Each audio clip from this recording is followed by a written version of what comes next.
दोस्तों एक बार फिर से आप सभी का स्वागत है आपके अपने YouTube चैनल पर। और दोस्तों आज के इस वीडियो में हम आपके लिए लेकर आए हैं लैब असिस्टेंट के एग्जाम की दृष्टि से बहुत ही महत्वपूर्ण प्रश्नोत्तरी। और दोस्तों आज की महत्वपूर्ण प्रश्नोत्तरी राजस्थान जीके से संबंधित रहने वाली है। और दोस्तों जो राजस्थान जीके के तीनों ही पोर्शन है उनसे क्वेश्चन है वो उठाए गए हैं आज की इस महत्वपूर्ण प्रश्नोत्तरी में। दोस्तों मैं तीनों पोर्शनों की बात कर रहा हूँ। तीन पोर्शन कौन कौन से हैं राजस्थान जीके के? तो दोस्तों पहला आता है राजस्थान हिस्ट्री, उसके बाद में दूसरा राजस्थान ज्योग्राफी और तीसरा राजस्थान आर्ट एंड कल्चर। तीनों से संबंधित दोस्तों क्वेश्चन है वो आज की इस प्रश्नोत्तरी में उठाए गए हैं। और दोस्तों आज की जो हमारी प्रश्नोत्तरी होने वाली है इसमें 50+ MCQ क्वेश्चन हम करने वाले हैं। और दोस्तों क्वेश्चनों का लेवल बहुत ही अच्छा रहने वाला है। और दोस्तों ये आपके एग्जाम की दृष्टि से बहुत ही महत्वपूर्ण है, क्योंकि दोस्तों राजस्थान जीके है वो चाहे वो लैब असिस्टेंट साइंस वाला हो, चाहे वो लैब असिस्टेंट ज्योग्राफी से संबंधित हो या फिर लैब असिस्टेंट होम साइंस से संबंधित हो, सभी साथियों के लिए क्या है ये इंपॉर्टेंट प्रश्नोत्तरी होने वाली है। तो दोस्तों आज की इस महत्वपूर्ण प्रश्नोत्तरी की बिना किसी देरी की शुरुआत करते हैं।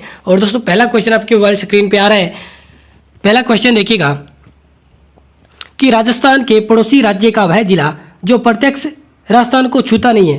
यानी दोस्तों आप सभी जानते हैं कि राजस्थान के पड़ोसी राज्य हैं, यानी राजस्थान से 5 राज्य हैं वो सीमा क्या है साझा करते हैं। तो दोस्तों और उन राज्यों के बहुत सारे जिले हैं वो राजस्थान के जिलों से सीमा साझा करते हैं। तो दोस्तों आपसे पूछा गया है कि ऐसा कौन सा जिला है, यानी किसी राज्य का ऐसा कौन सा जिला है जो राजस्थान से सीमा टच नहीं करता है, जिसकी सीमा राजस्थान से टच नहीं होती है। दोस्तों बात करें पहले की मुक्तसर। मुक्तसर दोस्तों देखिएगा पंजाब का क्या एक जिला है और ये राजस्थान से बिल्कुल टच करता है। झबुआ बात करें MP का एक क्या है जिला है और ये भी राजस्थान से टच करता है। अगर हम बात करें रतलाम की तो ये भी MP का जिला है जो कि राजस्थान को छूता है या राजस्थान से सीमा टच करता है। इसके अलावा भुज की बात करें तो दोस्तों भुज है वो गुजरात का क्या एक जिला है। और दोस्तों भुज है वो राजस्थान से सीमा टच नहीं करता, यानी राजस्थान के साथ सीमा साझा नहीं करता। तो हमारा आंसर राइट होगा C नंबर ऑप्शन भुज। ठीक है दोस्तों, और आपको पहले पर्सन से ही क्वेश्चनों का लेवल है वो पता चल गया होगा कैसा रहने वाला है। ठीक है दोस्तों, नेक्स्ट क्वेश्चन की ओर चलें।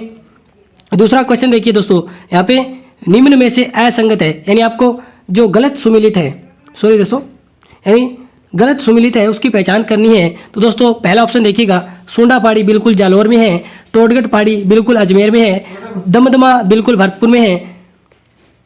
इसके अलावा बात करें दोस्तों यहाँ पे खंडार या खंडेला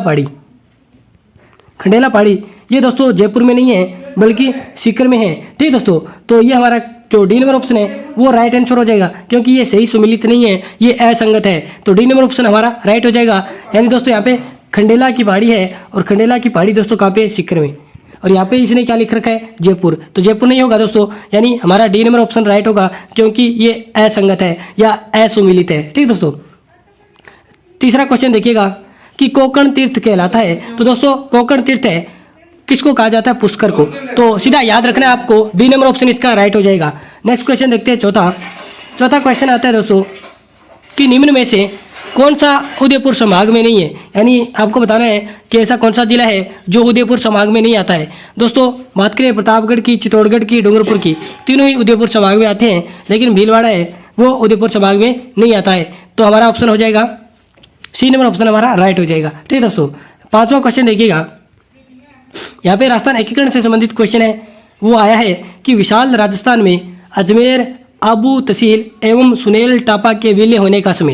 यानी दोस्तों जो अजमेर मेरवाड़ा केंद्र शासित प्रदेश है या फिर आबू जो सिरोही की तहसील है या फिर सुनेल टापा क्षेत्र है, ये कब विलय हुए, यानी किस जो विशाल राजस्थान संघ था उससे संबंधित क्वेश्चन पूछा गया है। यानी दोस्तों आप सभी जानते हैं कि विशाल राजस्थान जिसमें अजमेर, आबू तहसील और सुनेल टापा क्षेत्र विलय किए गए थे, ये कब किए गए थे? तो दोस्तों याद रखिएगा ये 1 नवंबर 1956 में किए गए थे। D नंबर ऑप्शन इसका राइट हो जाएगा, यानी ये 7वें चरण से संबंधित क्वेश्चन है वो पूछ रहे हैं। तो 1 नवंबर 1956 इसका राइट आंसर हो जाएगा। यानी 1 नवंबर 1956 में अजमेर, मेरवाड़ा जो केंद्र शासित प्रदेश, आबू तहसील व सुनेल टापा विलय किया गया था इन क्षेत्रों का। ठीक है दोस्तों, छठा क्वेश्चन देखिएगा, यहाँ पे दोस्तों देखिएगा हिमालय एवं नीलगिरी पर्वतमालाओं के बीच में स्थित सर्वाधिक ऊंची पर्वत चोटी कौन सी है? यानी दोस्तों उत्तर में तो क्या है हिमालय और दक्षिण में क्या है भारत में नीलगिरी की पर्वत श्रेणियाँ हैं। ठीक है दोस्तों, इसके बीच में ऐसी कौन सी चोटी है जो सर्वाधिक ऊंची है? तो दोस्तों ऐसी चोटी का नाम आता है गुरु शिखर, और गुरु शिखर की दोस्तों जो ऊंचाई है वो 1722 मीटर है। ठीक है दोस्तों, तो B नंबर ऑप्शन हमारा राइट हो जाएगा। नेक्स्ट क्वेश्चन देखिए, 7वां क्वेश्चन आ रहा है कि भारत की पहली महिला राष्ट्रपति श्रीमती प्रतिभा पाटिल की ससुराल जिस स्थान पर है वह, यानी दोस्तों आपको बताना है कि श्रीमती जो प्रतिभा पाटिल है उनका ससुराल किस स्थान पे है और ये भारत की पहली राष्ट्रपति थी। ठीक है दोस्तों, महिला राष्ट्रपति। तो आपको इनका ससुराल बताना है, तो दोस्तों इनका ससुराल है वो छोटी लोसल सीकर में था। ठीक है दोस्तों, बी नंबर ऑप्शन इसका राइट हो जाएगा। नेक्स्ट क्वेश्चन देखिएगा 8वां, कि रेगिस्तान का सुंदर मरु उद्यान कहलाता है। तो दोस्तों जो रेगिस्तान का सुंदर मरु उद्यान है वो दोस्तों कहलाता है कोलायत झील। डी नंबर ऑप्शन इसका राइट हो जाएगा। जबकि बात करें दोस्तों चांदन नलकूप की, तो इसे बोलते हैं थार का घड़ा, थार का घड़ा। तो याद रखिएगा दोस्तों, जो सुंदर मरु उद्यान कहलाता है कोलायत की झील, जबकि चांदन नलकूप को कहते हैं थार का घड़ा। ठीक दोस्तों, 9वां क्वेश्चन देखिएगा। यानी दोस्तों यहाँ पे पूछा गया है कि बांसवाड़ा व डूंगरपुर के मध्य के भूभाग को किस नाम से जाना जाता है। यानी दोस्तों ये हम नक्शा बना लेते हैं दक्षिणी राजस्थान का, और ये हो गया डूंगरपुर, ये हो गया आपका बांसवाड़ा, और ये हो गया आपका प्रतापगढ़। ठीक दोस्तों, ये डूंगरपुर, ये बांसवाड़ा और ये प्रतापगढ़। तो दोस्तों जो डूंगरपुर बांसवाड़ा, यानी यहाँ पे समझने की कोशिश कीजिएगा, जो डूंगरपुर और बांसवाड़ा के क्षेत्र है इसको बोलते हैं दोस्तों मेवल। क्या बोलते हैं? मेवल। जबकि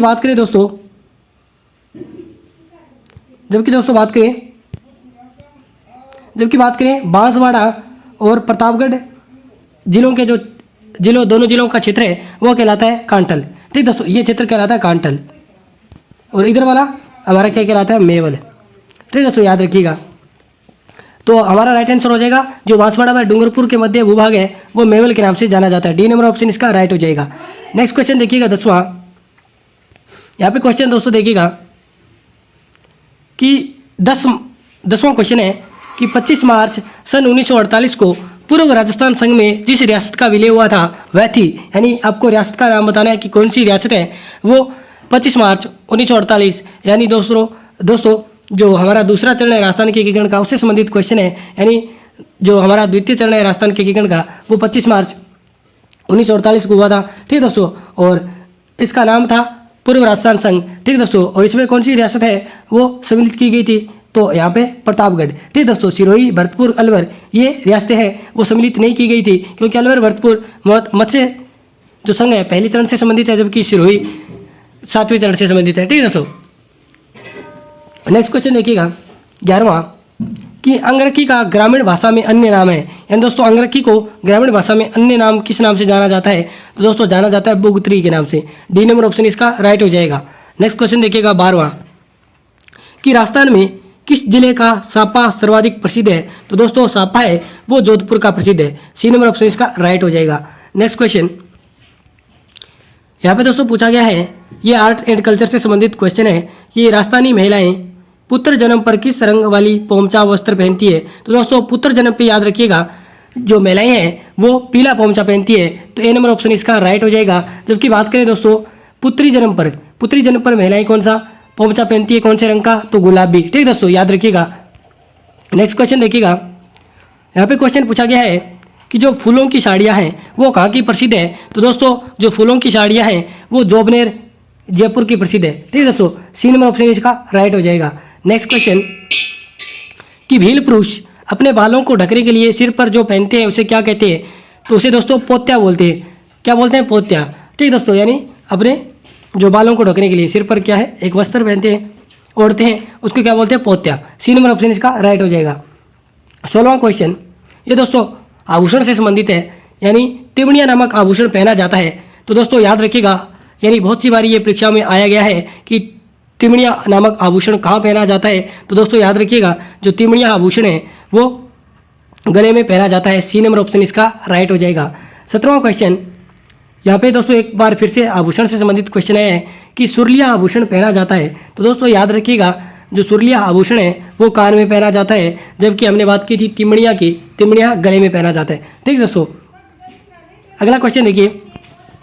अगला क्वेश्चन है दोस्तों इतिहास से संबंधित, कि विरुद्ध छंत्री में कवि दुर्सा आडा ने किसके शौर्य गाथा का वर्णन किया है?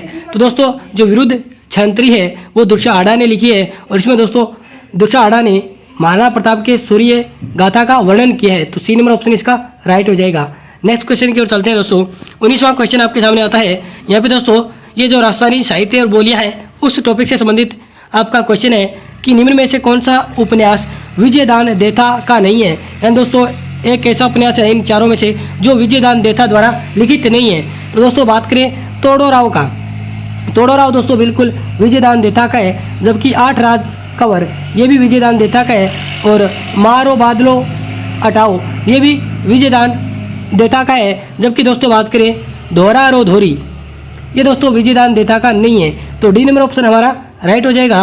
अब दोस्तों आप याद रखिएगा विजयदान देथा के उपन्यासों के नाम, पहला है तोड़ोराव, दूसरा 8 राजकंवर और मारो मादलो हटाओ। ये 3 उपन्यास किसने लिखे? विजयदान देथा ने। तो दोस्तों ये धोरा रो धोरी विजयदान देथा ने नहीं लिखा। तो दोस्तों ये किसने लिखा? आप कमेंट बॉक्स में मुझे इस क्वेश्चन का है वो आंसर बताइएगा। ठीक है दोस्तों, मैं आपके कमेंट का इंतजार करूंगा। नेक्स्ट क्वेश्चन की ओर चलते हैं दोस्तों। 20वां क्वेश्चन कि गीगलार बापू के नाम से कौन प्रसिद्ध है?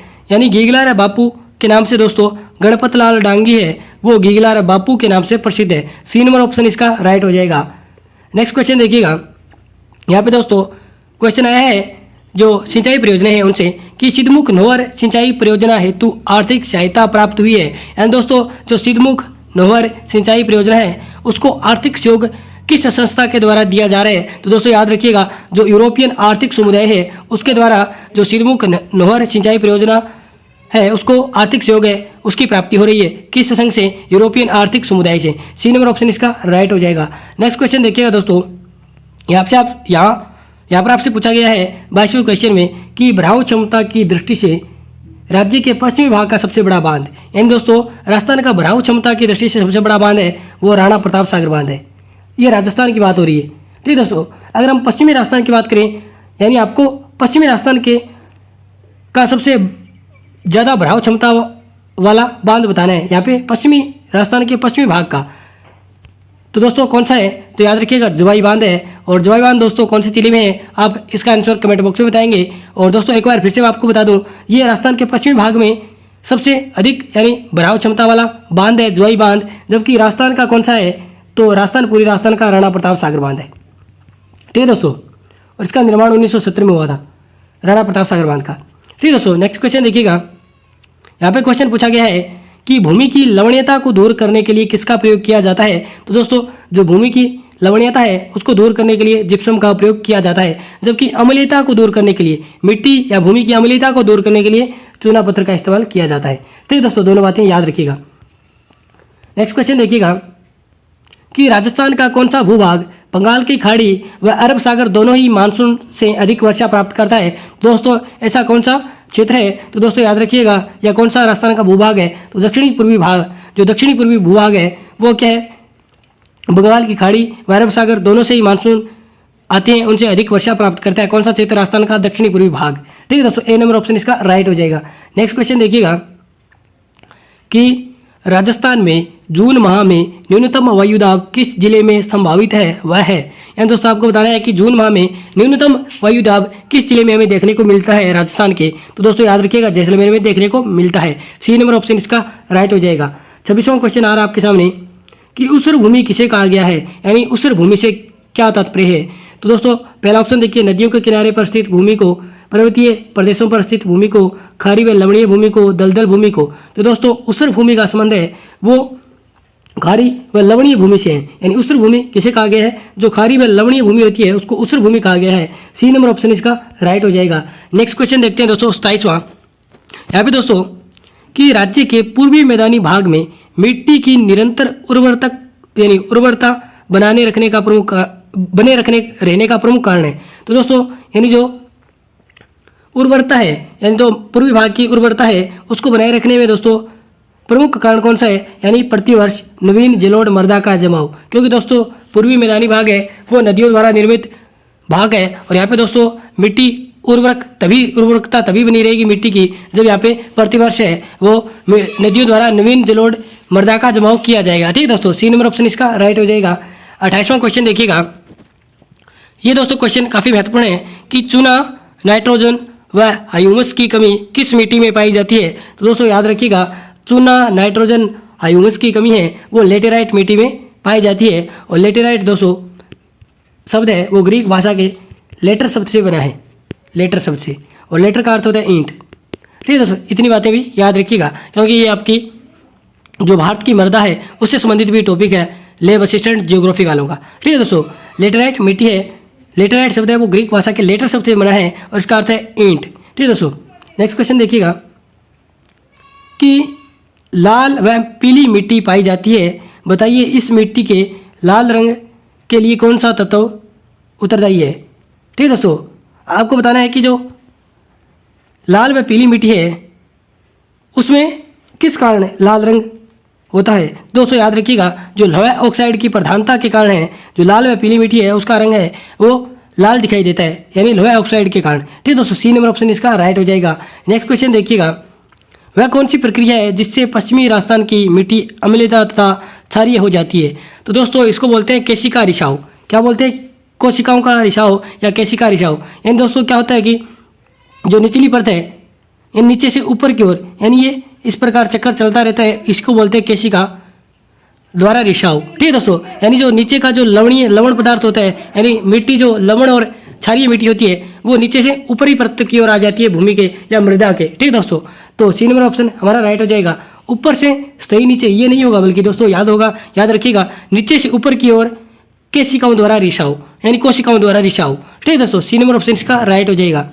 ये राजस्थान जो पश्चिमी राजस्थान है वहाँ पे मिट्टियाँ हैं उनकी अम्लता और क्षारीयता का कारण बनती है। ठीक है दोस्तों, यानी जो नीचे का मिट्टी की जो परतों में नीचे का जो लवणीय और अम्लीय भाग है वो कोशिका और रिसाव द्वारा क्या होता है नीचे से ऊपर की तरफ आ जाता है, और वहाँ की जो पश्चिमी राजस्थान की मिट्टी है वो अम्लीय हो जाती है और साथ साथ में क्षारीय हो जाती है। नेक्स्ट क्वेश्चन देखिएगा, यहाँ पे दोस्तों पूछा गया है कि राजस्थान में तांबे की खान किस संभाग में स्थित है। दोस्तों यहाँ पे तांबे की बात करें दोस्तों झुंझुनू, और झुंझुनू में खेतड़ी सिंगाना, जबकि अलवर में खोदरीबा, ये दो क्षेत्र आते हैं। और दोस्तों दोनों ही जो जिले हैं वो जयपुर संभाग के अंतर्गत आते हैं। तो दोस्तों क्वेश्चन काफ़ी लॉजिक के साथ बनाया गया था।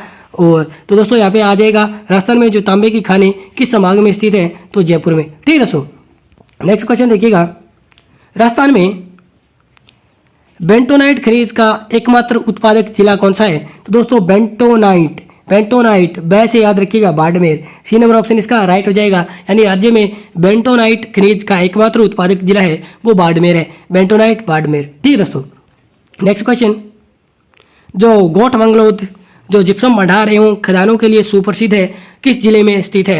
यानी दोस्तों अब आपको याद रख लीजिएगा, एक क्वेश्चन हमें याद हो गया, यानी जो गोठ मंगलोद क्षेत्र है वो जिप्सम के लिए प्रसिद्ध है। ठीक है दोस्तों, और ये किस जिले में है, तो दोस्तों नाम आता है नागौर जिले का। यानी जो गोठ मंगलोद क्षेत्र है वो जिप्सम भंडारों के लिए प्रसिद्ध है और ये नागौर जिले में स्थित है। ए नंबर ऑप्शन इसका राइट हो जाएगा। नेक्स्ट क्वेश्चन देखिएगा, 34वां क्वेश्चन, कि राजस्थान के किस जिले में सलेटी पत्थर निकलता है। तो दोस्तों याद रखिएगा, जो सलेटी पत्थर है वो अलवर से निकलता है। ठीक है दोस्तों, राजस्थान में अलवर जिले से सलेटी पत्थर है वो निकाला जाता है। नेक्स्ट क्वेश्चन देखिएगा, यहाँ पे दोस्तों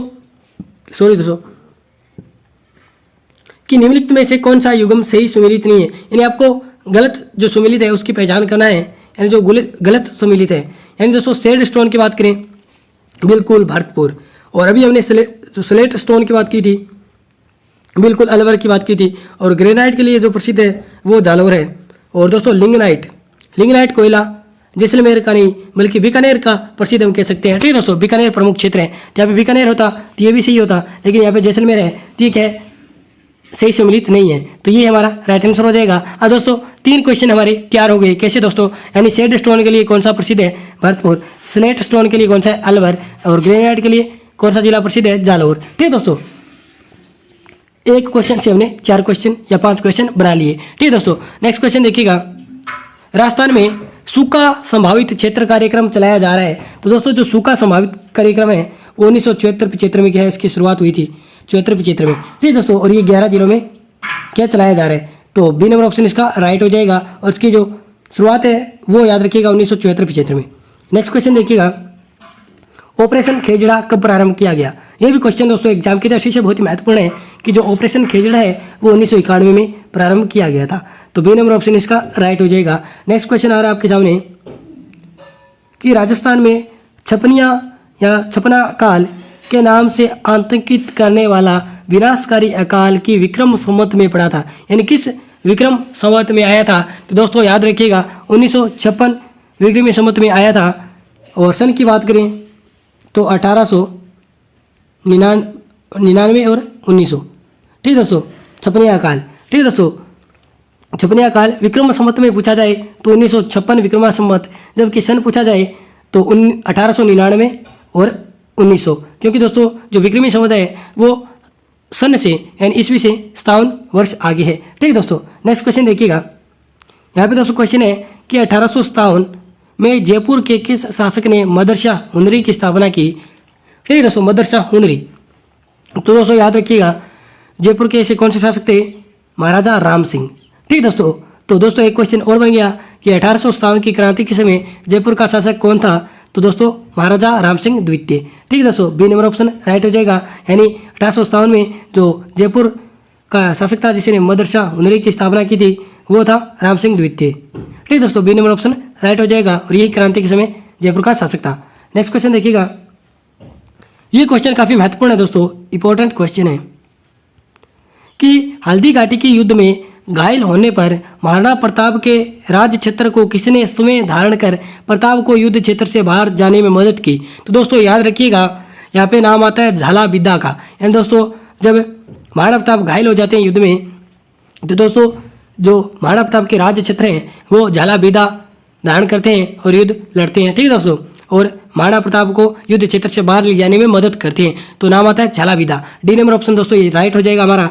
नेक्स्ट क्वेश्चन देखिएगा, यहाँ पे कुछ दोस्तों पहाड़ियों के नाम दिए गए हैं, जैसे बिजक की पहाड़ी, भीम जी की डूंगरी एवं महादेव जी की डूंगरी किस जिले में अवस्थित है। तो दोस्तों याद रखिएगा, ये सारी जयपुर जिले में क्या स्थित है?